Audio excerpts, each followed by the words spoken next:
What is going on, y'all? Xavier here, and today I'm back with another Make Academy lesson. If you're just joining us, welcome. I'm documenting my journey from complete beginner to running my own AI business. I'm following a 3-phase plan to get me there, but it all starts with mastering workflow automation. That's why we're speeding through these lessons. We're starting the intermediate section today, and this first course is about iterators and array aggregators. We're getting real close to the point where I left off the first time I went through this academy. Not quite there yet, but we will be in no time. But without further ado, let's get into today's lesson. All right, so here we are back in our course, Introduction to Iterators and Array Aggregators.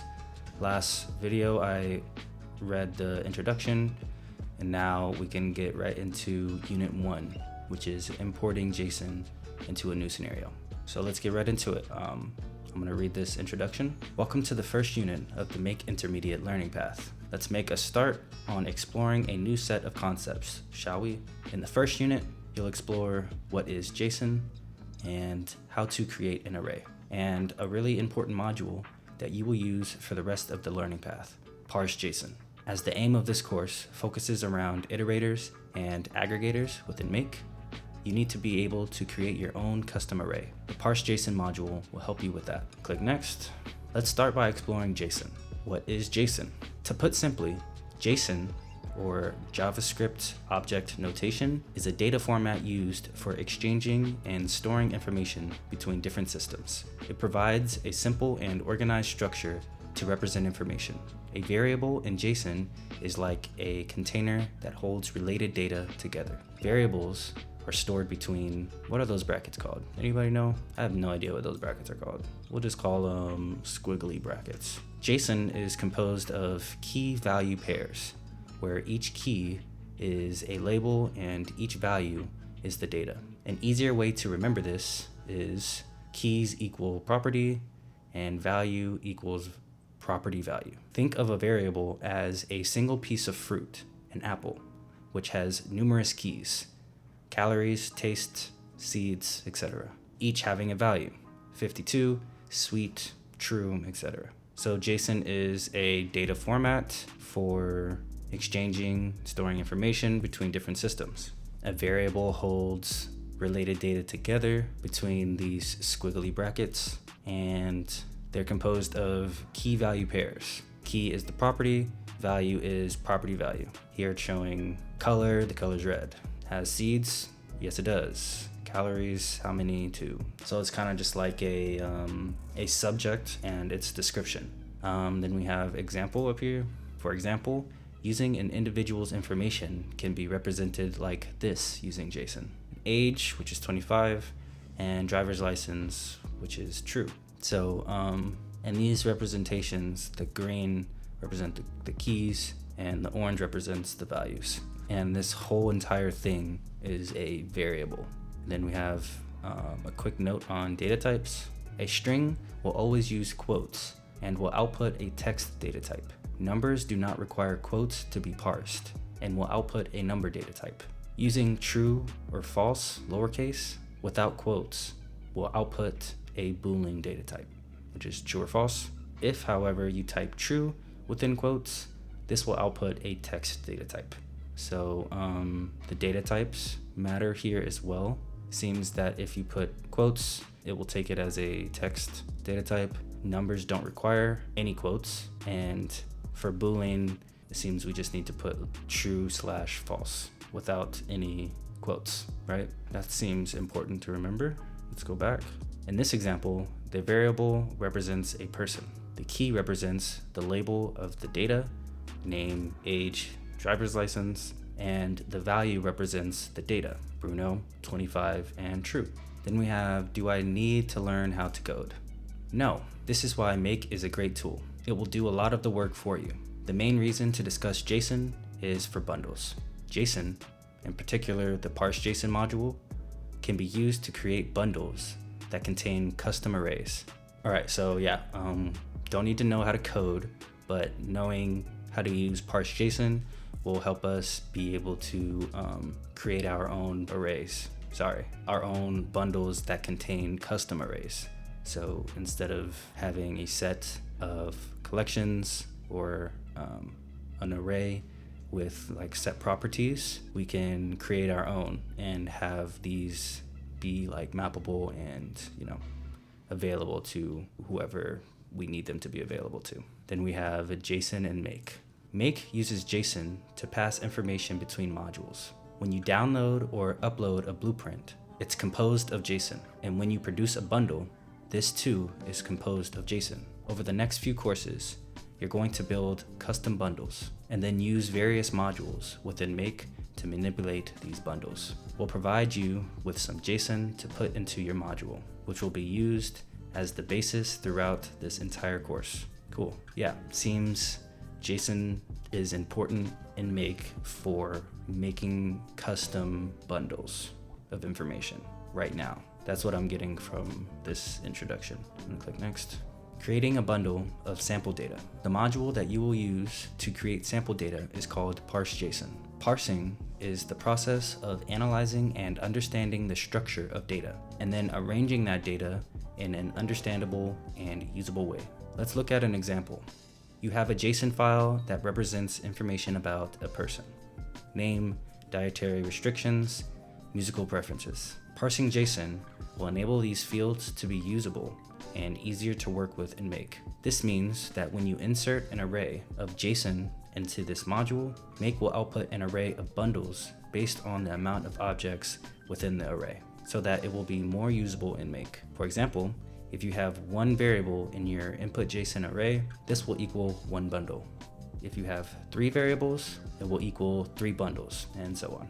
Okay, so variables are like bundles, and parsing is the process of understanding the structure of the data and then arranging the data so it's more understandable and usable. So yeah, we have our keys in green here and our values in orange. I'm gonna click next.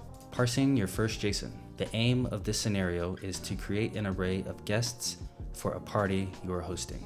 Before you make a start, why does it say that? Before you make a start.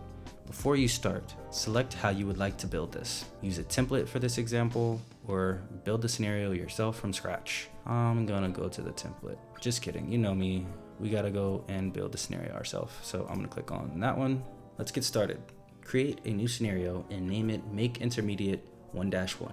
The aim of this scenario is to create an array of guests for a party you are hosting. Click Add Module, search for the JSON module, and then select Parse JSON.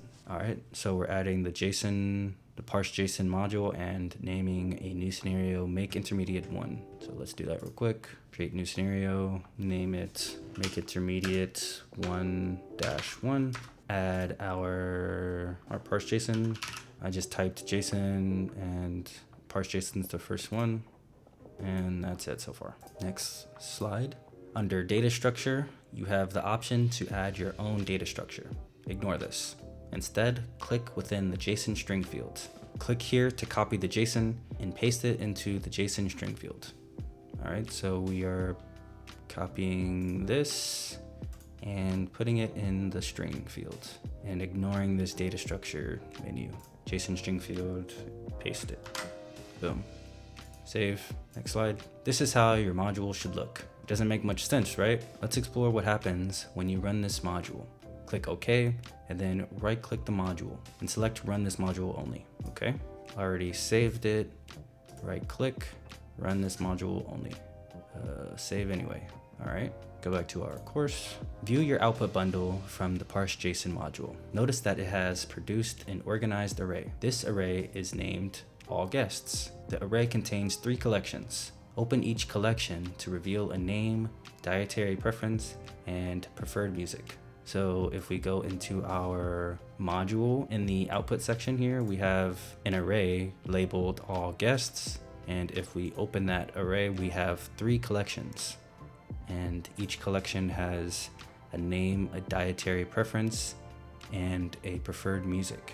So this is the result of inputting this string in this string field right here. So putting the input in this format will give us this output. Great. This concludes the exercise for this unit. Next, let's examine the output.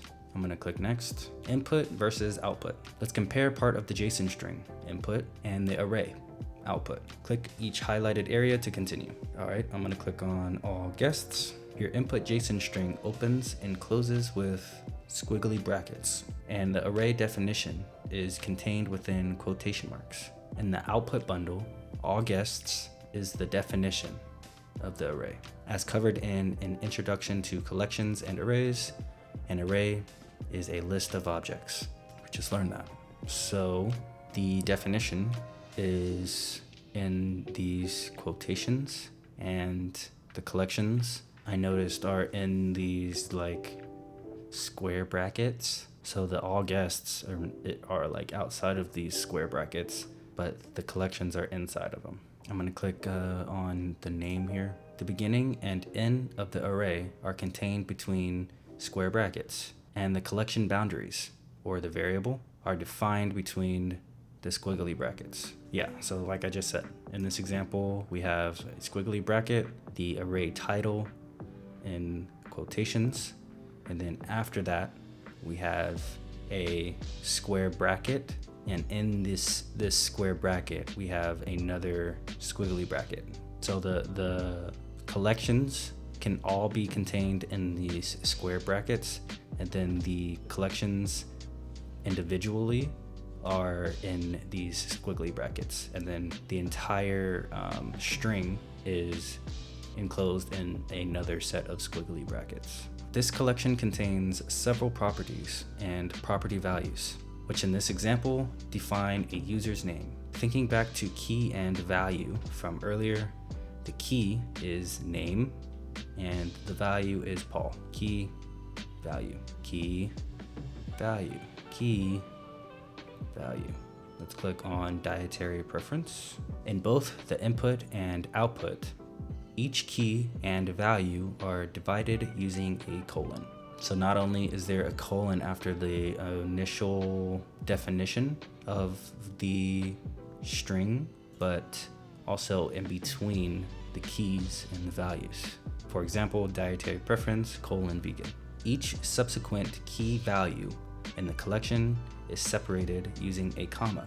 Yeah, okay, so we separate the key and the value with a colon, but we separate the key values that we're putting. So if there's two key values, we separate the key values with a comma. Now let's click on preferred music. As preferred music is the last key value pair, the collection is closed with squiggly bracket. This structure forms the basis for a single collection. So basically each of these have two sets of squiggly brackets, one at the very beginning, one where the key values start, one where the key values end, and then another to close off the entire string. Seems kind of simple enough. I think we can remember that or reference it if we need to, but we're not supposed to be doing our own, but I think it's pretty cool to know what I'm looking at. So yeah, I'll try to remember this format when it comes to Parse JSON. So I'm gonna click next, and that's the end of the unit. So now it says you should have confidence with knowing how to parse JSON and make the structure of an array in JSON format and the concept of creating your own custom array/data. Pretty good stuff here. We learned that if we use this Parse JSON module, we can make our own custom arrays, meaning when we put in our JSON string like this, we can output a specific bundle or a specific array with all these key value, what are they called? Key value pairs representing whatever we want them to represent. So in the past, we would have to take the information that we have collected from a module or a different application and basically change that information to how we want to see it or show it. But now with this Parse JSON, we can create our own and use the data to do whatever we want afterwards. Not really sure where the implications would be for that, but I'm sure we'll learn in the future. But I think that's gonna be it for today's video. Next video, we'll go into unit 2, and depending on how long it is, we'll either just do that one or do 2 and 3 together. But I think this one's just as long as this one, so we'll just keep these videos short and sweet for now. If you found any of this stuff interesting or you'd like to see more, please feel free to drop a like, comment your thoughts, or hit that subscribe button. That's gonna be it for me. Hope you guys are all doing well, and I'll see you in the next one.